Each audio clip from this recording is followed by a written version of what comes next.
नमस्कार। आज हम एक ऐसे प्राचीन ज्ञान की बात करेंगे जो हमारी आज की जिंदगी की सबसे बड़ी उलझनों को सुलझाने की ताकत रखता है। तो चलिए शुरुआत करते हैं एक ऐसे पैराडॉक्स, एक ऐसे विरोधाभास से जो स्पिरिचुअल फिलॉसफी के सबसे गहरे सवालों में से एक के बिल्कुल सेंटर में है। इस बात को समझने के लिए एक कहानी सुनते हैं। ये कहानी है आध्यात्मिक गुरु रामकृष्ण की और उनके रास्ते में आई आखिरी रुकावट की। तो रामकृष्ण, जो देवी काली के बहुत बड़े भक्त थे, उन्होंने अपनी पूरी जिंदगी उनकी भक्ति में लगा दी। उनकी पूजा, उनका ध्यान, सब कुछ काली माँ के लिए था। लेकिन इतनी गहरी भक्ति के बाद भी उन्हें अंदर ही अंदर लगता था कि मंजिल से ठीक पहले कोई एक दीवार है, एक आखिरी पर्दा है जो हट नहीं रहा। अब उनके गुरु तोतापुरी ने उन्हें एक ऐसा निर्देश दिया जो सुनने में ही चौंकाने वाला था। उन्होंने कहा, जब तुम ध्यान में बैठो और तुम्हारी प्रिय देवी काली की छवि तुम्हारे मन में आए तो उसे नष्ट कर देना। अब जरा सोचिए, रामकृष्ण तो एकदम डर गए। भला एक भक्त से कोई ये कैसे कह सकता है कि वो अपने ही भगवान की छवि को, अपने ही इष्ट को प्रतीकात्मक रूप से ही सही खत्म कर दे? तो जब वो ध्यान में बैठे, तोतापुरी ने कांच का एक टुकड़ा रामकृष्ण के माथे पर दबाया, जिससे खून निकलने लगा। और बस उसी एक झटके के पल में रामकृष्ण ने अपनी पूरी इच्छा शक्ति जुटाई, मन में एक तलवार उठाई और देवी काली की उस छवि के 2 टुकड़े कर दिए। और ऐसा करते ही वो तुरंत 6 दिनों के लिए एक गहरी अद्वैत चेतना की अवस्था में चले गए, मतलब समाधि। और जब 6 दिन बाद उनकी आंखें खुली तो उनके मुंह से जो पहले शब्द निकले वो थे, आखिरी दीवार भी गिर गई। ये कहानी हमारे सामने एक बहुत बड़ा सवाल खड़ा करती है। आखिर वो कौन सा बंधन है, वो कौन सी जेल है जो इतनी बारीक है, इतनी सटल है कि हमारी सबसे पवित्र, सबसे प्यारी चीज भी हमारे लिए एक पिंजरा बन सकती है?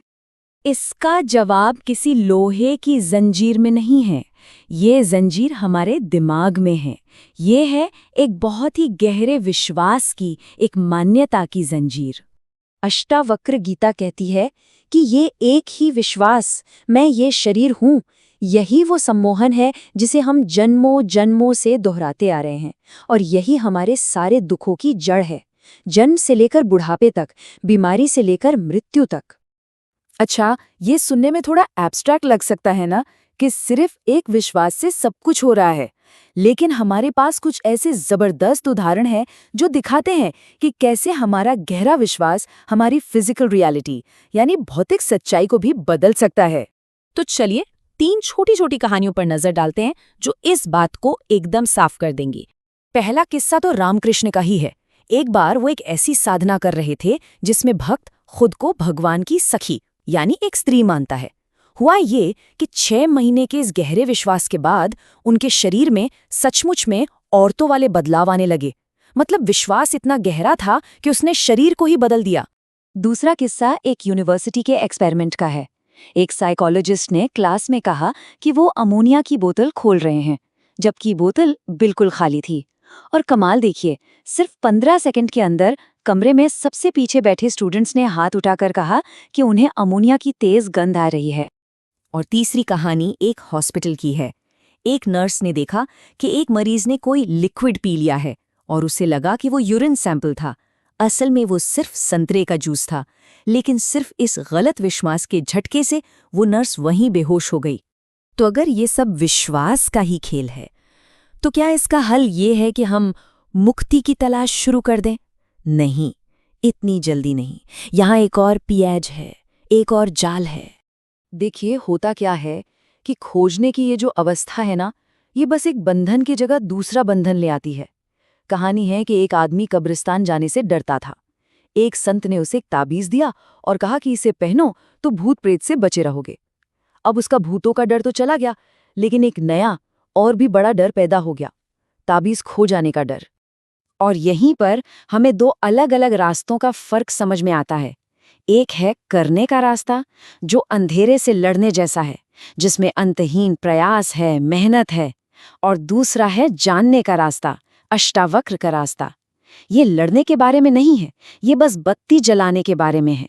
ये समझने के बारे में है कि अंधेरा तो असल में था ही नहीं। और ये बात हमें वापस रामकृष्ण की कहानी वाली उस तलवार पर ले आती है। हल कोई नया काम करने में नहीं है, हल एक नए नजरिए में है, एक नए पर्सपेक्टिव में है। और ये नजरिया है साक्षी का। साक्षी मतलब हमारे अंदर की वो शांत, साइलेंट चेतना जो सब कुछ देखती है, हमारे शरीर को, हमारे विचारों को, इस पूरी दुनिया को, लेकिन इन सब से बिल्कुल अछूती रहती है, बिल्कुल प्रभावित नहीं होती। ठीक वैसे जैसे आसमान बादलों को आते जाते देखता है पर खुद हमेशा वैसा ही रहता है। तो आज़ादी की तरफ ये जो बदलाव है ना, ये कुछ करने से नहीं बल्कि देखने से आता है। स्टेप 1, ये पहचानना कि शरीर और उसके सुख दुख ये सब वो चीज़ें हैं जिन्हें देखा जा रहा है, ये वो नहीं है जो हम हैं। स्टेप 2, आज़ादी पाने के लिए कुछ भी करना बंद कर देना और बस उस साक्षी भाव में टिक जाना, आराम करना। और स्टेप 3, इस बात को मान लेना कि आज़ादी कोई ऐसी चीज़ नहीं जिसे हासिल करना है, बल्कि ये तो हमारा असली स्वभाव है जो हमेशा से मौजूद है। तो मूल बात यह है कि हम पहले से ही आज़ाद हैं, बेदाग हैं और कुछ भी करने या ना करने से परे हैं। काम बस इतना है कि इस सच्चाई को महसूस किया जाए। और यहीं पर ये सारी बात हमें एक बहुत ही गहरे सवाल के साथ छोड़ जाती है, जिस पर हम सबको सोचना चाहिए।